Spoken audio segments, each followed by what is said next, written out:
మనతో మాట్లాడుచున్న మాట ఏమిటి అంటే సంపూర్ణత. ఏంటండి? సంపూర్ణత. ప్రైజ్ ద లార్డ్, హల్లెలూయా. దేవుని బిడ్డలారా, దేవుడు ఆత్మలో ప్రేరేపిస్తుండగా నేను ఒక మాట ఇక్కడ రాశాను. ఏంటి అంటే వాక్యము ప్రకటించబడుచుండగా, గుర్తుపెట్టుకోవాలి, అనాలోచితంగా ఎవరు ఉండొద్దు, ఎక్కడో ఇంటి దగ్గర మనసును పెట్టొద్దు. దేవుని సన్నిధిలోని ఉందాం.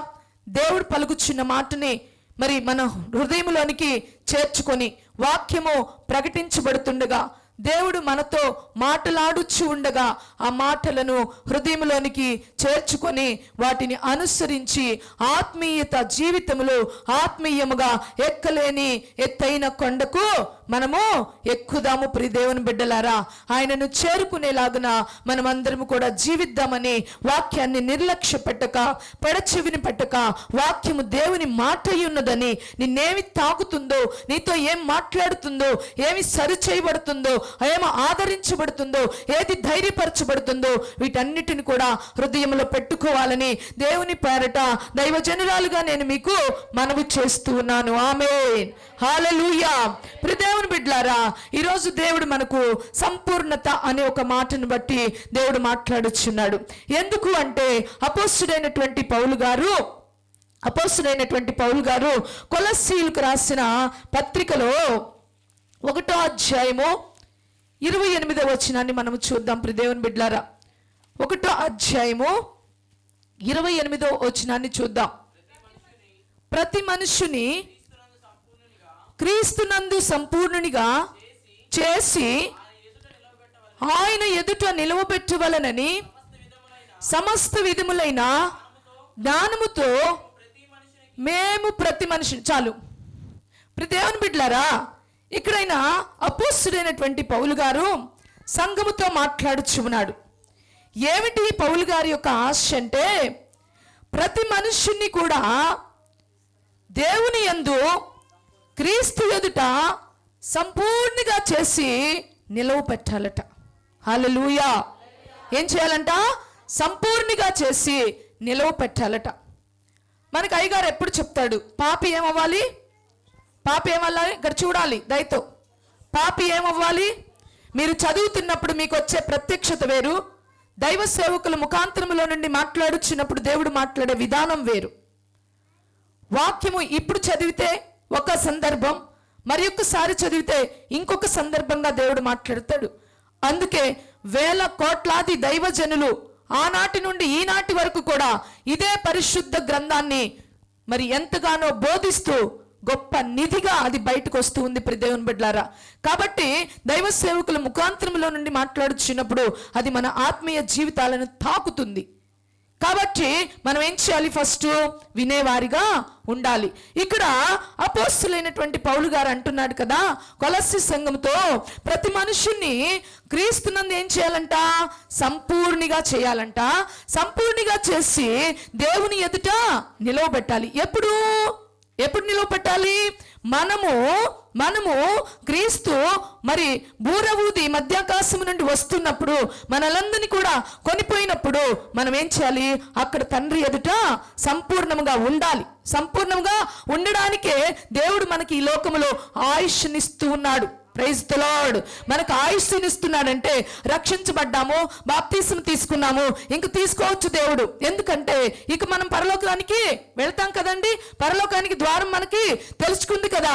కానీ అది కాదు, కానీ ఇంకా దేవుడు మనల్ని బ్రతికిస్తున్నాడంటే అర్థం ఏమిటో తెలుసా? ప్రియ దేవుని బిడ్డలారా, దేవుని ఎదుట ఇంకా మనము సంపూర్ణంగా చేయబడాలని, దేవుని కొరకు ఇంకా బ్రతకాలని దేవుడు ఆశ కలిగి మనకు ఆయన ఈ ఆయుష్నిస్తూ ఉన్నాడు. ఆమేన్, హల్లెలూయా. అపోస్తుడైన పౌలు గారు సంఘాన్ని సంపూర్ణంగా, సంఘంలో ప్రతి మనిషిని కూడా సంపూర్ణంగా చేసి, క్రీస్తునందు సంపూర్ణంగా చేసి దేవుని ఎదుట నిలబెట్టాలని ఆశపడుతూ ఉన్నాడు. ప్రియ దేవుని బిడ్డలారా, ఇదిగో మన దైవ సేవకులు ఎప్పుడు చెప్పేవాడు, పాపి ఏమవ్వాలి?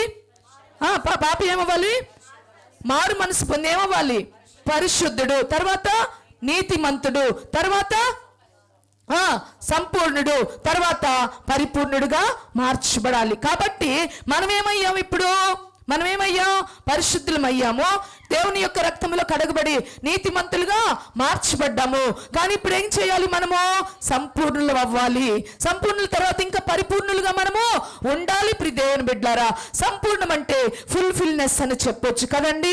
ఒక పాత్రలో ఒక పదార్థం అంతటిని కూడా మనము నింపి, అంటే ఇంకెక్కడ కూడా ఖాళీ లేదు, ఫుల్ఫిల్ గా మనం చేయడమే ఒక సంపూర్ణతకు గుర్తు.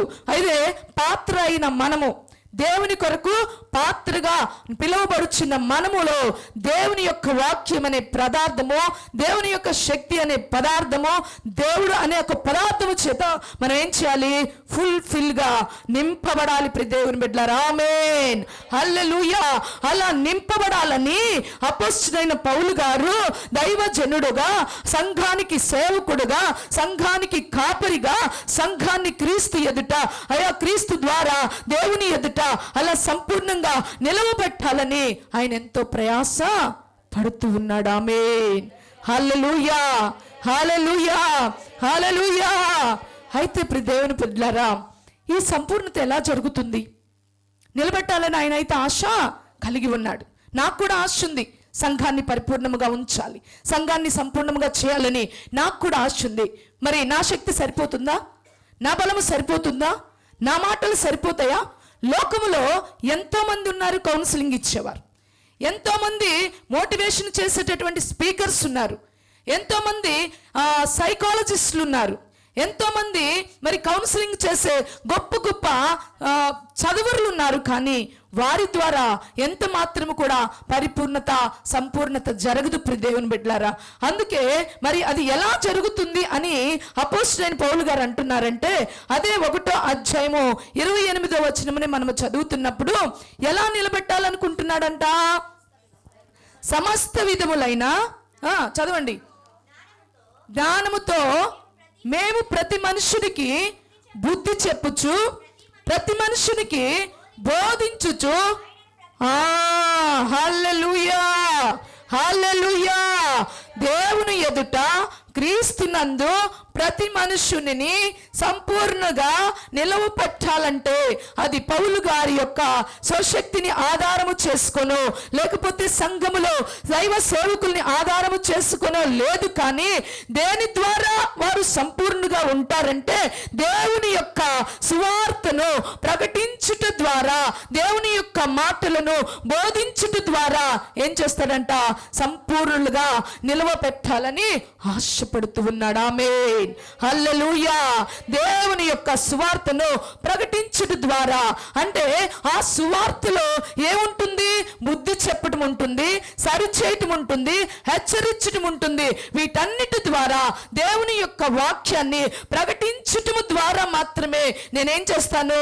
సంఘంలో ఉన్న ప్రతి మనుషుణ్ణి సంపూర్ణిగా చేసి నేను దేవుని ఎదుట నిలవబెట్టగలుగుతాను. ఆమేన్, హల్లెలూయా, హల్లెలూయా. చెప్పండి, నేను సంపూర్ణిగా ఉండాలి అంటే నాకేం చేయాలి? సువార్త ప్రకటించబడాలి. నేను సంపూర్ణిగా మార్చబడాలంటే ఎవరికి వారము దేవుని వాక్యము నాకు ప్రకటించబడాలి. దేవుని వాక్యము ద్వారా మాత్రమే నేను సంపూర్ణిగా చేయబడతాను. దైవ సేవక నోటిలో నుండి దేవుడు మాట్లాడుచున్న దైవ సేవకుల ముఖాంతరములో నుండి దేవుని మాట ద్వారా అది నన్ను సరిచేస్తుంది కాబట్టి, అది నాకు బుద్ధి చెప్తుంది కాబట్టి, ఆదరిస్తుంది కాబట్టి, హెచ్చరిస్తుంది కాబట్టి, ఆ మాట ద్వారా నేనేమవుతాను? సంపూర్ణిగా చేయబడతాను. ఆమేన్. లోకములో ఉన్న ఏ మానవుని మాట మనల్ని సంపూర్ణంగా చేయదు ప్రియ దేవుని బిడ్డలారా. దేవుని మాట మనకి సంపూర్ణతను కలుగు చేస్తుంది ప్రియ దేవుని సంగమా. అందుకే దేవుని మాటను మనము అశ్రద్ధ చేసేవారిగా ఉండకూడదు. దేవుని మాటను మనము నిర్లక్ష్యము చేసేవారిగా ఉండకూడదు. దేవుని మాట యందు మనం ఏం చేయాలంటే లక్ష్యం ఉంచాలి. ఆమేన్, హల్లెలూయా. దేవుని మాట ఎందుకైనా లక్ష్యం ఉంచితే మనం ఏమవుతామంటే సంపూర్ణులుగా మనము మార్చబడతాం. ఆమేన్, హల్లెలూయా, హల్లెలూయా, హల్లెలూయా. అది దేవుని జ్ఞానముతో ప్రకటించబడాలి, మనుషుని జ్ఞానముతో కాదు. ఇప్పుడు నేనేదో కూర్చోబెట్టుకొని గంటలు గంటలు మీతో మాట్లాడితే ప్రయోజనం ఏమి లేదు. ఏదో మీ బాధ చెప్పుకొని మీ బాధలో నుండి మీరు కొంచెం విడుదల పొందుతారు. కానీ నేనంతసేపు మాట్లాడితే ఏ ప్రయోజనం కూడా, ఎందుకంటే అది నా జ్ఞానం. కానీ నా జ్ఞానముతో కాదు, దైవ సంబంధమైన జ్ఞానముతో, దేవుడిచ్చినటువంటి బయలుపాటుతో, దేవుడిచ్చినటువంటి మరి ఆ యొక్క స్పందనతో ఏం చేయాలి? పరిశుద్ధాత్మ ద్వారా జ్ఞానముతో ఏం చేయాలి? మీతో వాక్యము ప్రకటించాలి. ఆమేన్, హల్లెలూయా. అప్పుడు మనము సంపూర్ణంగా చేయబడతాం. అందుకే మనమందరం కూడా ఏమనుకోవాలో తెలుసా? దేవా, నేను సంపూర్ణంగా ఉండడానికి ఇష్టపడుతున్నాను, నీ ఎదుట నేను సంపూర్ణంగా ఉండాలి అంటే నేను నీకు లోబడుతున్నాను. నీ మాట నాకు బోధించబడుతున్నప్పుడు, నీ వాక్యము ప్రకటించబడుతున్నప్పుడు నేను లోబడుతూ ఉన్నాను. నీ వాక్యము ద్వారా నన్ను సంపూర్ణంగా చేయి ప్రభువా. నీ వాక్యము చేత నాతో మాట్లాడు ప్రభువా. నీ వాక్యము చేత నన్ను నింపు ప్రభువా. హల్లెలూయా, హల్లెలూయా అని దైవ సన్నిధిలో మనం ఏం చేయాలి? అడిగే వారిగా ఉండాలి. ఆమేన్, హల్లెలూయా. ఇంకా మనము చూసుకున్నట్లయితే దేవుని బిడ్డలారా, ఎఫెసీ పత్రిక 3వ అధ్యాయము. ఆమేన్, హల్లెలూయా. ఎఫెసీ పత్రిక 3వ అధ్యాయము 15వ వచనం. ఇంకా మనము సంపూర్ణంగా చేయబడాలంటే ఇంకా మనం ఏం కలిగి ఉండాలో దైవ వాక్యము. ఇది నిజంగా ఇలాంటి సబ్జెక్టు ఈ దీనురాలకు, ఈ పనికి మాలిన దానికి ఎక్కడ జ్ఞానం లేదు. కానీ ఆ ధ్యానిస్తూ ఉన్నప్పుడు పరిశుద్ధాత్మ దేవుడు బయలుపరిచాడు. నేను బోధిస్తూ ఉన్నాను, ఇది మీ జీవితాలకు మేలును కలుగు చేస్తుంది. ఆమేన్, హల్లెలూయా. మళ్ళా 10 రోజుల తర్వాత రేపో ఎల్లుండో నన్ను అడిగితే ఇది మొత్తం నా దగ్గర ఏమీ కూడా ఉండదు. ప్రభువు మాట్లాడిన మాటలే నేను సరి చేసుకునేవి నా హృదయంలో పెట్టుకుని నా జీవితాన్ని సరి చేసుకుంటాను. మీరు కూడా అలాగా, ఎందుకంటే ఇది నా సబ్జెక్టును బట్టి కాదు, నేను చదువుకున్న చదువును బట్టి బోధించబడట్లేదు, ప్రభు యొక్క ఆత్మచేత బోధించబడుతుంది. దేవుని బిడ్డలారా, ఆమేన్, హల్లెలూయా. అల్పురాలునైన నన్ను ఆయన తన చేతిలో బూరగా నిలవ పెట్టుకొని వాడుకుంటున్నాడు. దేవుని బిడ్డలారా, దాని కొరకు నేను ఎంతగా నా దేవుణ్ణి బతిమాలుకుంటున్నానో, నా దేవుణ్ణి నేను ఎంతగా దేవునికి స్తోత్రం కలుగును గాక ఉంటున్నాను. అది నాకు నా దేవునికి మాత్రమే తెలుసు. మీకు మన్నాని ఇవ్వాలని, మీకు సంపూర్ణమైన భోజనం పెట్టాలని ఆశ కలిగి ఉంటున్నప్పుడు దేవుడు సంపూర్ణమైన భోజనాన్ని ఇస్తున్నాడు. మీరు పిల్లల వలె ఉండొద్దు, కానీ పాలు తాగే స్థితిలో ఉండొద్దు, కానీ భోజనము చేసేవారిగా మరి మీరు ఉండాలని దేవుని పాట మనవి చేస్తూ ఎఫెసీయులకు రాసిన పత్రిక 3వ అధ్యాయము 15వ వచనము. మీరు అంతరంగ పురుషుని యందు శక్తి కలిగి ఆయన ఆత్మ వలన బలపరచబడినట్లుగా. ఆమేన్, చాలు. హల్లెలూయా, హల్లెలూయా. మొదటిగా మనము చూస్తే ఆయన సువార్త దేవుని జ్ఞానము చేత ప్రకటించబడుతూ ఉండగా మనం ఏమవుతాము? సంపూర్ణులుగా చేయబడతాం. ఇక మళ్ళీ ఇక్కడ అంటున్నాడు కదా, మనము సంపూర్ణులుగా ఉండాలి అంటే ఏం చేయాలంటే అంతరంగ పురుషుని యందు శక్తి కలిగి ఉండాలట. ఆమేన్, హల్లెలూయా. బాహ్య పురుషుడు కృషించుచున్నను, అంతరంగ పురుషుడు ఏం కలిగి ఉన్నాడు? ఆమేన్. బాహ్య పురుషుడు కృషించొచ్చు, బాహ్య పురుషుడికి రోగాలు ఉండొచ్చు, బాహ్య పురుషునికి జబ్బులు ఉండొచ్చు, బాహ్య పురుషునికి శరీర బలహీనతలు ఉండొచ్చు. బాహ్య పురుషుడు బలహీనుడే, కానీ అంతరంగ పురుషుడు ఏమవ్వాలి? శక్తి కలిగి బలంగా ఉండాలి. ప్రియ దేవుని బిడ్డలారా, ఆమేన్, హల్లెలూయా. అందుకే అపోస్తలుడైన పౌలు గారు అంటాడు, నేను బాహ్య పురుషుడు నాకు ఏమంటాడు? కృషించుచున్నను, అంతరంగ పురుషుడు శక్తి చేత. ఆమేన్, హల్లెలూయా. బాహ్య పురుషుడు అంటే ఈ శరీరము, అంతరంగ పురుషుడు అంటే ప్రియ దేవుని బిడ్డలారా నీలో నివసిస్తున్న ఆత్మ. Praise the Lord. ఆ ఆత్మ ఎప్పుడు కూడా ఎలా ఉండాలి అంట? శక్తి కలిగి ఉండాలి. ఆ ఆత్మ బలము కలిగి ఉండాలి. ఆ ఆత్మ శక్తి కలిగి బలము కలిగి ఉన్నప్పుడు నీ బాహ్య పురుషుడు లోబడతాడు. ప్రియ దేవుని బిడ్డలారా, ఆమేన్, హల్లెలూయా, హల్లెలూయా, హల్లెలూయా. అంతరంగ పురుషుడు ఆత్మ, మనలో ఉన్న ఆత్మ బలము పొందుకొని శక్తి కలిగి ఉంటున్నప్పుడు పరిశుద్ధాత్మ ద్వారా మాత్రమే ఇది సాధ్యం. సాధ్యమవుతుంది ప్రియ దేవుని బిడ్డలారా. ఆమేన్. హల్లెలూయా, హల్లెలూయా. ఇంకా దేవుని ఎదుట మనం సంపూర్ణంగా ఉండాలి అంటే మన అంతరంగ పురుషుడు ఏమవ్వాలండి? శక్తి కలిగి ఉండాలి, బలము కలిగి ఉండాలి ప్రియ దేవుని బిడ్డలారా. హల్లెలూయా. అంటే ఏమిటి అంటే పరిశుద్ధాత్మ దేవుడు మనలో. ఆమేన్. హల్లెలూయా. పరిశుద్ధాత్మ దేవుడు మనలో నివాసము చేస్తూ ఉండాలి. ఆ ఆత్మశక్తిని మనం ఏమేం చేయాలి? అనుభవించే వారిగా ఉండాలి. ఆమేన్. హల్లెలూయా, హల్లెలూయా. కాబట్టి మనము సంపూర్ణులుగా దేవుని ఎదుట నిలబడాలంటే దేవుని యొక్క వాక్యమును ప్రకటిస్తుండగా వాక్యానికి లోబడుతూ ఆ వాక్యం ప్రకటించబడాలి నాకు అని కోరుకొని వాక్యము చేత మనము సరి చేసుకుంటూ వాక్యం మాట్లాడుతున్న వాక్యమును మన హృదయంలో పెట్టుకున్నప్పుడు వాక్యము ద్వారా మనము జీవించినప్పుడు మనము సంపూర్ణులుగా మార్చబడతాము. వాక్యం అనే ఒక 3 అక్షరాల పదమై ఉండొచ్చు, కానీ ఈ యొక్క పదములో అద్భుతము దేవుని యొక్క సంపూర్ణ ఏముంది? శక్తి దాగి ఉంది. హల్లెలూయా. సంపూర్ణ దైవత్వం మొత్తం దాగి ఉంది ప్రియ దేవుని బిడ్డలారా ఈ మాటలు. అందుకే ఈ మాటలు మనం వినాలి, ఈ మాటలను మనం పొందుకోవాలి, ఈ మాటల ప్రకారము ఆశ కలిగి జీవించాలి. ఇందాక 63వ దావీదు కీర్తనలో దావీదు ఏమంటున్నాడు? రాత్రి జాములు యందు నేను నిన్ను ధ్యానిస్తుండగా ఏం దొరికిందంట? ఏమి దొరికింది? మెదడు క్రొవ్వు. క్రొవ్విన మెదడు, క్రొవ్విన మెదడును దొరికినట్లుగా ఉంది.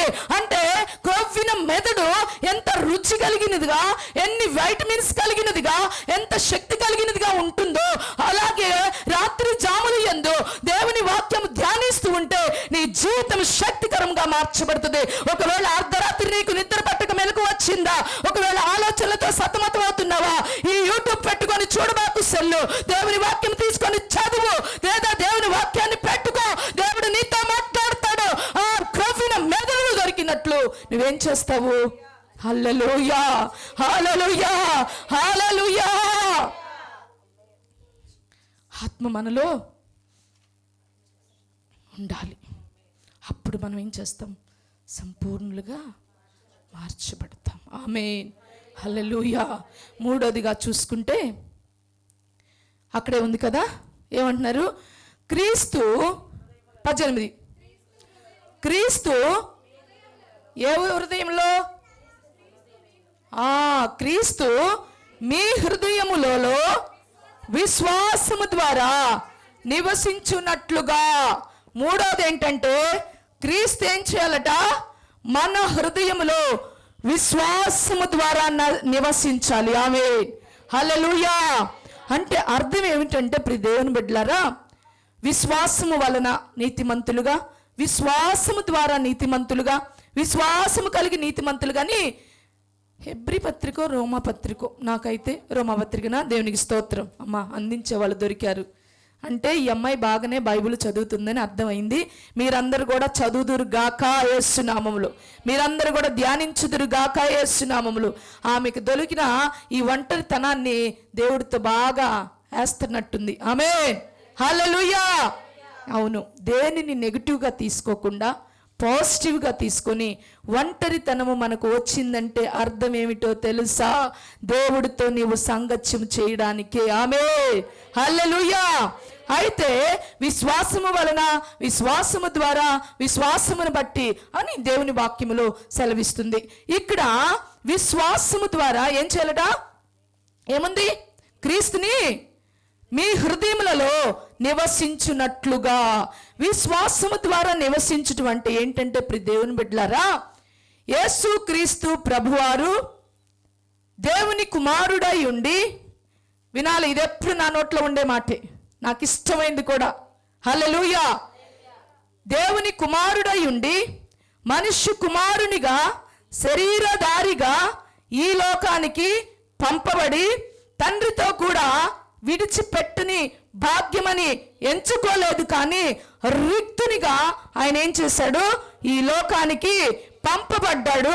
అలాగే మనము ఎలా జీవిస్తున్నామో, మనం ఎలాంటి ఆకలి దప్పులు కలిగి ఉన్నామో, మనం ఎలాంటి ఎమోషన్ కలిగి ఉన్నామో, మన జీవితంలో ఈ లోకంలో ఎటువంటి సమస్యలు కలిగి ఉన్నామో, అలాగే యేసు ప్రభు వారు కూడా ప్రతి దానిలో కూడా ఒక అనుభవం, అంటే తనకి కొంత దానితో కూడా తెలియాలి కాబట్టి ఆయనకు కూడా కొన్ని అనుభవాలను కలిగి శరీరధారిగా ఈ లోకానికి వచ్చి 3.5 సంవత్సరాలు దేవుని యొక్క సువార్త ప్రకటిస్తూ, అంటే తండ్రి చిత్తాన్ని నెరవేరుస్తూ, అనేకుల చేత చీకొట్టబడుతూ, అవమానించబడుతూ, ఇంకా అనేక సార్లు శ్రమ పడుతూ కూడా ఆయన మనల్ని విమోచించడానికి తండ్రి ఎందుకైతే పంపించాడో ఈ లోకానికి, ఎందుకు పంపించాడు తండ్రితో కోల్పోయిన సహవాసము కుమారుని ద్వారా మనకి అనుగ్రహించడానికి కుమారుణ్ణి ఈ లోకానికి పంపించాడు. కాబట్టి ఆ సహవాసములో మనం ఉండడానికి మరి ఏం చేశాడు? ఆయన మనల్ని విమోచించడానికి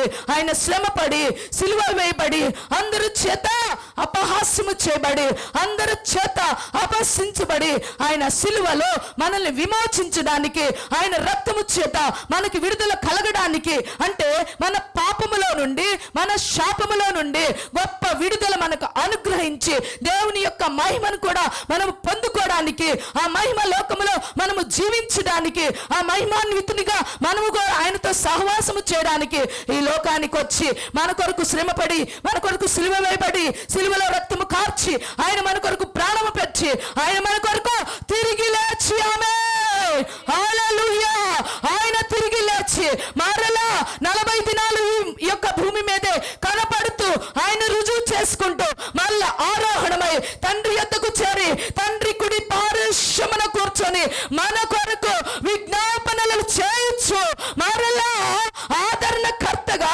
సత్యస్వరూపి ఆత్మగా ఈ కృపాయుగములో, ఈ కృపాకాలములో మనల్ని కూడా క్రీస్తు కొరకు ఒప్పింపచేసి, సమ్మతింపచేసే ఆత్మ చేత మనల్ని మరి దేవుని యొద్దకు నడిపించడానికి హల్లెలూయా ఆయన వచ్చి ఉన్నాడని విశ్వాసం ద్వారా మనం నమ్మాలి. ఆమేన్ హల్లెలూయా హల్లెలూయా. ఇది మొత్తం నీ హృదయంలో ఉంటే, ఇది మొత్తం నీవు హృదయంలో చేర్చుకుంటే, ఇది మొత్తం నీవు విశ్వసిస్తున్నావని నీవు క్రియమూలముగా చూపించగలిగితే నువ్వేంటంట? సంపూర్ణంగా. ఆమేన్ హల్లెలూయా హల్లెలూయా హల్లెలూయా హల్లెలూయా. క్రీస్తుని మీ హృదయంలో విశ్వాసము ద్వారా తెచ్చుకోవాలి. ఏమిటి ఆ విశ్వాసం అంటే? ఇప్పుడు చెప్పింది మొత్తము కూడా దేవుని బిడ్డలారా. ప్రైజ్ ది లార్డ్ హల్లెలూయా హల్లెలూయా హల్లెలూయా. దేవునికే మహిమ కలుగును గాక. ఇంకొకటి మనము చూసుకున్నట్లయితే ఇంకా ఎప్పుడుంటామంట అంటే, చూడండి అదే 18వ వచనములో 2వ భాగం చూడాలి. మీరు దేవుని సంపూర్ణయతనందు పూర్ణులగునట్లుగా ప్రేమయందు, హల్లెలూయా హల్లెలూయా. ప్రేమయందు ఏం చేయాలంట? వేరుపారి స్థిరపడి, పరిశుద్ధతలో కూడా దాని వెడల్పు, ఎత్తు, లోతు. ఎస్ ఆమేన్ హల్లెలూయా. ఏం చేయాలంట? ప్రేమయందు వేరుపారి స్థిరపరచబడాలి. ఏ ప్రేమయందు? ఏ ప్రేమయందు? లోకంలో ఉంటున్న ప్రేమలా? ఏ పెళ్ళిళ్ళ కన్నా వెళ్ళండి, లవ్ మ్యారేజ్లే. ఇంతకు ముందేమో ఈ తల్లిదండ్రులు ఒప్పుకోకపోతే ఏం చేసేవాళ్ళు? కట్టేసేవాళ్ళు. ఇప్పుడు తల్లిదండ్రులే ఎందుకు వీళ్ళని ఒప్పుకోలేదనుకో, వీళ్ళు ఎత్తేస్తారు, లోకానికి అంతా తెలిస్తే లేనిపోయిన గోల అని చెప్పేసి వాళ్ళే ఏదో ఒక రకంగా ఒప్పుకొని, సమర్థించుకొని, ఏదో ఒక కొన్ని రీజన్స్ చెప్పుకుంటూ పెళ్ళిళ్ళు జరుగుతూ ఉన్నాయి. ఇప్పుడు దేవుని బిడ్డలారు, లోక సంబంధమైన ప్రేమలో కాదు, సమర్థించుకునే ప్రేమలు కాదు. లోక ప్రేమలో ఏముంటుంది? డంబం ఉంటుంది. లోక ప్రేమలో ఏముంటుంది? అపవిత్రత ఉంటుంది. లోక ప్రేమలో ఏముంటుంది? స్వార్థం ఉంటుంది. లోక ప్రేమ దేవుని ప్రేమతో సరి అయినది కాదు. దేవుని ప్రేమ నిస్వార్థమైనది. దేవుని ప్రేమ కళంకము లేనిది. దేవుని ప్రేమ శాశ్వతమైనది. చెప్పండి, ప్రేమ శాశ్వత కాలం ఉండిన వాక్యంలో ఉందిగా. చదవకపోతే ఏం చదువుతారు? చదవకుండా ఉండండి, మీరే రేపు ఆడ అవమానించబడతారు. మీ ఇష్టం. దేవుని ప్రేమ, ప్రేమలో డంబం ఉండదు, ప్రేమ శాశ్వత కాలం ఉండును, ప్రేమలో ఉప్పొంగదు, అమర్యాదగా ప్రవర్తించదు, మాట్లాడదు, విచారములను ఉంచుకోదు, బింకములను. దేవునికి స్తోత్రము కలుగును గాక. ఇది దేవుని ప్రేమ. లోకములో ప్రేమ ఇవన్నీ చేసిద్ది, ఇవన్నీ కూడా చేసిద్ది, కానీ దేవుని ప్రేమలో అవన్నీ లేవు. ప్రియ దేవుని బిడ్డలారా, అందుకే దేవుని ప్రేమలో వేరుపారి స్థిరపడాలి. హల్లెలూయా, హల్లెలూయా. వేరుపారి స్థిరపడాలి. దాని లోతు, ఎత్తు, వెడల్పును మనము తెలుసుకోవాలి. అందుకే వాక్యం సెలవిస్తుంది కదా, దేవుని ప్రేమ జ్ఞానమునకు, లోక జ్ఞానమునకు మించినది దేవుని ప్రేమ. ప్రియ దేవుని బిడ్డలారా, అందుకే ఆ ప్రేమలో ఉండాలంటే అవతల పేజీకి మనం వెళితే ఏకత్వము, ఏక మనస్సు, ఒకరినొకరిని యోగ్యులుగా ఎంచుకోవడము, హల్లెలూయా, హల్లెలూయా, క్రీస్తు ప్రేమను చూపించడము. ఆమేన్, హల్లెలూయా, హల్లెలూయా, హల్లెలూయా. ఇవన్నీ కూడా మనం ఏం చేయాలి? కలిగి ఉండాలి ప్రియ దేవుని బిడ్డలారా. ఆమేన్, ఆమేన్, ఆమేన్, హల్లెలూయా, హల్లెలూయా. కాబట్టి దేవుని వాక్యం సెలవిస్తుంది కదా, మనము సంపూర్ణులుగా చేయబడాలి అంటే ఎలా అంట? 4 విషయాలు. ఒకటి ఏంటి? ఫస్ట్ది ఏందమ్మా? దేవుని వాక్యము ప్రకటించబడుతూ ఉండగా, దేవుని జ్ఞానము చేత ప్రకటించబడుతుండగా, బుద్ధి చెప్తూ సరిచేస్తూ ఉండగా, వాక్యము ప్రకటించబడుతుండగా, వాక్యాన్ని స్వీకరించినప్పుడు మనం ఏమవుతామో? సంపూర్ణులుగా మార్చబడతాము. రెండవదిగా హల్లెలూయా, శక్తి కలిగినప్పుడు మనం ఏం చేస్తామో? హల్లెలూయా. మూడవదిగా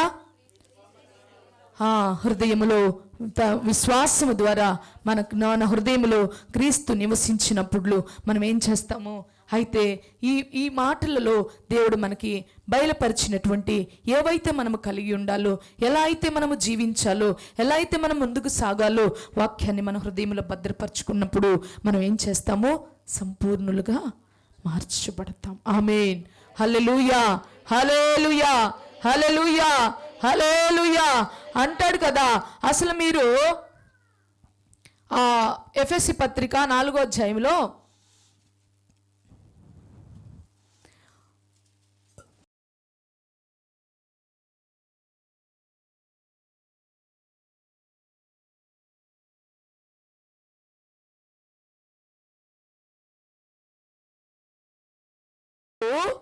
సమానమైన సంపూర్ణత కలవానిగా ఆయన మనల్ని చూడాలని ఆశపడుతున్నాడు. అంటే క్రీస్తు సంపూర్ణుడు కదా. దేవుడు కూడా అంటాడు, నేను పరిశుద్ధుడిని గనుక మీరును. ఇక్కడేమన్నాడు? క్రీస్తు కూడా సంపూర్ణ కదా. ఆ క్రీస్తు సంపూర్ణతకు సమానమైన సంపూర్ణత కలిగిన వారుగా మనం ఉండాలని ఆయన కోరుకుంటున్నాడు. హల్లెలూయా. దేవుడు ఎప్పుడు కూడా నీవు నాకంటే తక్కువ వాడివి, నాకున్న క్వాలిటీస్ నీకు ఉండకూడదు కాదు. యేసుక్రీస్తు ప్రభు వారు చెప్తుంది ఏంటి తెలుసా? నన్ను పోలి నడుచుకో, నాకు మాదిరిగా నిలబడు, నన్ను లోకానికి చూపించు. ఎవరు చెప్తారండి? అంటే దీనిని బట్టి ఆయనకు అహము లేదు, గర్వం లేదు. ఈ రోజుల్లో మనమైతే మనలాంటి జ్ఞానము ఎదుటి వాళ్ళకు ఉందంటే ఎక్కడో తెలియని చిన్న కదండి అహము. మనకంటే కొంచెం ప్రార్థనా జీవితం ఎక్కువ ఉందనుకో, మనకెక్కడో అహము. మనకంటే ఎక్కువ జ్ఞానవంతులుగా ఉన్నారనుకో, ఎక్కడో చిన్న అహము. కానీ ఇక్కడ యేసయ్య అయితే అహము లేని వాడిగా, మరి క్రీస్తును పోలిన సంపూర్ణ సమానత్వమునకు సమానముగా మనం ఏం చేయాలి? రావాలని ఆయన ఆశపడుతూ ఉన్నాడు. ఆమేన్, హల్లెలూయా, హల్లెలూయా, హల్లెలూయా, హల్లెలూయా. ఇంకా దాని కొరకు మనం ఏం చేయాలో కింద భాగాలలో ఇంకా వ్రాయబడి ఉంది ప్రియ దేవుని బిడ్డలారా. అవన్నీ కూడా మనము ధ్యానించి వాటి ప్రకారముగా మనము జీవించినట్లయితే నిజంగా సంపూర్ణతకు మనం వస్తాం. ప్రైజ్ ద లార్డ్, హల్లెలూయా, హల్లెలూయా. అవన్నీ ఆచరిస్తున్నప్పుడు మనలో ఉన్న ప్రతి ఈగో, ప్రతి అహము, ప్రతి గర్వము, ప్రతి దేవునికి ఆయాసకరమైన ప్రతి ఒక్కటి కూడా తీసివేయబడుతున్నప్పుడు దేవునికి సమానమగు సంపూర్ణ విషయం మనము కూడా సంపూర్ణతకు వచ్చేవారిగా ఉంటాం. దాని కొరకు ఒకరినొకరు ఏం చేయండి, మీరు యోగ్యులుగా ఎంచుకోనండి, ఒకరికొకరు ప్రేమించుకోనండి, ఏకత్వము కలిగి ఉండండి, ఏక మనస్సుతో కలిగి ఉండండి, ఏకభావము కలిగి ఉండండి. ప్రైజ్ ది లార్డ్, హల్లెలూయా. నీవు ఎప్పుడు ఎదుటివారి ఆలోచనని స్వీకరించగలుగుతావు చెప్పండి? నువ్వు ఉన్నావు, ఎదుటివారు నీకు ఒకటి చెప్తున్నారు అంటే నీవు స్వీకరించాలంటే నీలో ఏముండకూడదు, అహం ఉండకూడదు. నాలో ఏముండకూడదు, ద్వేషం ఉండకూడదు, మచ్చలు. అంటే ఈమె నాకు చెప్పామా, ఈమెంత నేనేంటి, బయటికి వెళ్ళి మేము చూస్తుంటే అనకూడదు. కానీ కొంత పరిచర్య విధానములో కూడా ఎంత హైలైట్గా చూపించుకుంటున్నారో, ఎంత డాంబికంగా ఉంటున్నారో. నిజంగా తగ్గింపు జీవితం అనేది దేవుని యొక్క వరమని చెప్పవచ్చు. ప్రతి దేవుని బిడ్డలారా, తను తాను తగ్గించుకునేవాడు హెచ్చించబడును, తను తాను హెచ్చించుకునేవాడు తగ్గించబడును. ప్రైజ్ ది లార్డ్, హల్లెలూయా, హల్లెలూయా. లోకము హెచ్చించబడుతున్న రీతిగా ఉంది. ఎవరికి వారే హెచ్చించుకుంటున్నారు, ఎవరికి వారే నేను చూపించుకోవాలని ఒకరికంటే ఒకరు ఇంకొంచెం ఎక్కువగా చేసే ప్రతి విషయంలోనూ కూడా, వస్త్రధారణ కావచ్చు, నగలు కావచ్చు, స్టేటస్ కావచ్చు, గృహాలు కావచ్చు. లేకపోతే ఈ స్థలాలు ఎందుకు ఇంత రేట్లు పెరుగుతాయి, ఎందుకు ఈ ఇల్లులు ఇంత రేట్లు పెరుగుతాయి? గుంటూరులో అపార్ట్మెంట్ 4 కోట్లు కూడా ఉందంట. 4 కోట్లు మనకుంటే 4 తరాలు జీవిస్తాం. హల్లెలూయా. మంచి రేకులు ఇల్లు వేసుకొని శుభ్రంగా సీలింగ్ చేయించుకొని కదా, ప్రార్థనకు ఒక గది, వంటకు ఒక గది, విజిటర్స్ వచ్చి ప్రార్థన చేసుకోవడానికి ఒక గది, మన వ్యక్తిగతంగా ప్రార్థన చేసుకోవడానికి ఒక గది, హ్యాపీగా దేవుని సన్నిధిలో. మా ఆత్మీయ తల్లి కొండ మీద కట్టింది ఇల్లు. నాకు ఎంత నచ్చిద్దో ఆ ఇల్లు, మీరెవరు చూడలేదులే. కొండ మీద కట్టింది, రేకులతో కట్టింది. ముందు ఒక చిన్న, ఇదిగో ఇక్కడ నుంచి ఇంతవరకు వంటగది. ఆ వంటగదిలో కూడా కబోర్డ్స్ లేవు. మనం ఇంతకుముందు బాలిష్ మండలు ఉంటాయి కదా, అలా అరలు పెట్టుకునేవి, అరలు పెట్టింది శుభ్రంగా. పొయ్యి పెట్టింది, పక్కన ఫ్రిడ్జ్ పెట్టింది, అక్కడే ఒక చిన్న డైనింగ్ టేబుల్. అదేంటి, ప్లాస్టిక్ డైనింగ్ టేబుల్ మేబీ, ఏమి అవసరమే కదా, వాడబడుతుంది కదా, పెట్టుకుంది. ఇది మొత్తం చక్కగా అక్కడ తలుపు పెట్టింది, లోపల మొత్తం హాలు, హాలు తర్వాత బాత్రూము. అసలు చూడడానికి ఎంత కంఫర్ట్గా, ఎంత ప్రశాంతంగా, ఇంకెవరు డిస్టర్బెన్స్ ఉండదు. మనము ప్రార్థన చేసుకుంటున్నా, వాక్యం చదువుకుంటున్నా. ఈరోజు మా అపార్ట్మెంట్ ఉంది, అటు ఒక బెడ్రూమ్, ఇటు ఒక బెడ్రూమ్, అటు ఇటు ఎదురుగా మధ్యలో ఎవరు వచ్చి కూర్చున్నా డిస్టర్బెన్సే. కొన్నా కానీ ప్రయోజనం లేదు. ఎందుకు? కానీ ఇప్పుడు దేవుని బిడ్డలారా, లోకము ఒకరికొకరు మరి పొంతనతో, ఒకరికొకరుని కంపారిజన్తో కంపేర్ చేసుకుంటూ ఒకరినొకరు హెచ్చించుకుంటూ ఉంటున్నారు. కానీ క్రీస్తులో అయితే తగ్గింపు జీవితం, క్షమాపణ జీవితం, క్షమించే జీవితం. హల్లెలూయా, హల్లెలూయా. ఇవన్నీ ఉంటే ప్రియ దేవుని బిడ్డలారా, ఎరగని రీతిగానే మనము ఎంతగానో ఆశీర్వదించబడతాం. మన ఆశీర్వాదం ఎలా ఉంటుందో తెలుసా? మనం చెప్పుకోనక్కర్లా, లోకం చూసి చెప్పిద్ది. ఆమేన్, హల్లెలూయా, హల్లెలూయా. లోకం చూసి చెప్పిద్ది. నేను చెప్తున్నాను కదా, నేనేమో పెద్ద పర్ఫెక్ట్ అని చెప్పడానికి అర్హతే లేదు. ఫ్రమ్ ద బిగినింగ్ యేసయ్యను నమ్ముకోకముందు ఒకలాంటి భక్తి జీవితం, అంటే పుట్టుకతోనే అన్నిలేమి కాదు కదా, వెళుతూ ఉన్న జీవితమే. అప్పటికొక ఆత్మీయ జీవితం, ఒక భక్తి జీవితం. ఆత్మీయత అని చెప్పకూడదు, ఒక భక్తి జీవితం. ఆ తర్వాత రక్షించబడిన తర్వాత ఆత్మీయ జీవితంలో అక్కడి నుంచి చూసుకుంటే సేవకు వచ్చేంత వరకు ఒకలాంటి జీవితం. ఆ తర్వాత సేవకు వచ్చిన తర్వాత ఒకలాంటి జీవితం. అంటే ఇంకా తగ్గింపు రాలా, ఇంకా లోపల ఉండేవి కొన్ని ఏలుబడి అవుతూనే ఉండేవి. కానీ 19 తర్వాత చూస్తే ఒక ఆత్మీయ జీవితం, ఒక రూపాంతర అనుభవం. ఆఫ్టర్ ఐగర్ డెత్ ఇంకొక ఆత్మీయ జీవితం. మన సత్యానందం అని అంటున్నాడు, శాంతి నిన్ను చూస్తే భయం వేసింది శాంతి మాకు, కానీ పాస్టర్ గారు చనిపోయిన తర్వాత నువ్వు చాలా మారిపోయావమ్మా.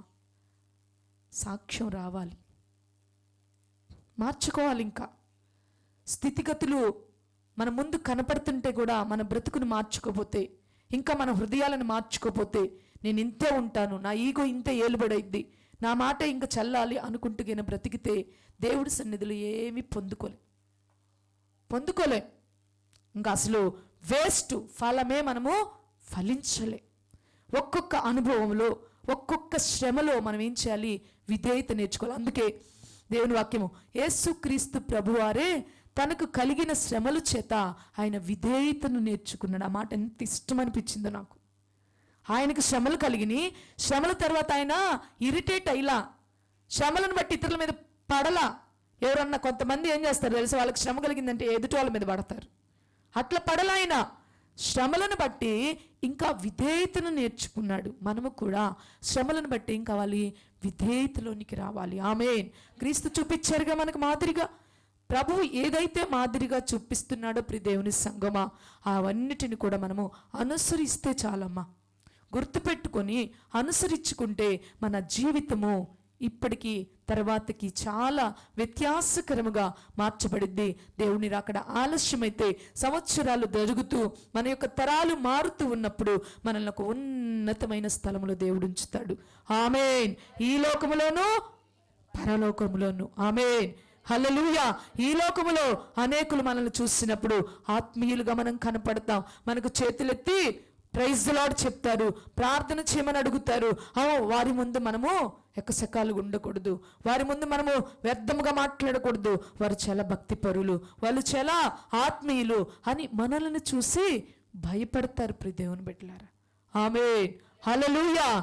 కాబట్టి దేవుడు ఈరోజు మనలతో మాట్లాడిన విధముగా మనము కూడా సంపూర్ణులుగా ఉండాలని దేవుడు కోరుకుంటూ ఇటు ఆత్మీయ మాటల చేత దేవుడు మనకి బోధించుతుండగా మనమందరం కూడా లోబడదామా అన్నవాళ్ళు చప్పట్లు కొట్టి దేవుని స్తుతించండి. హల్లెలూయా.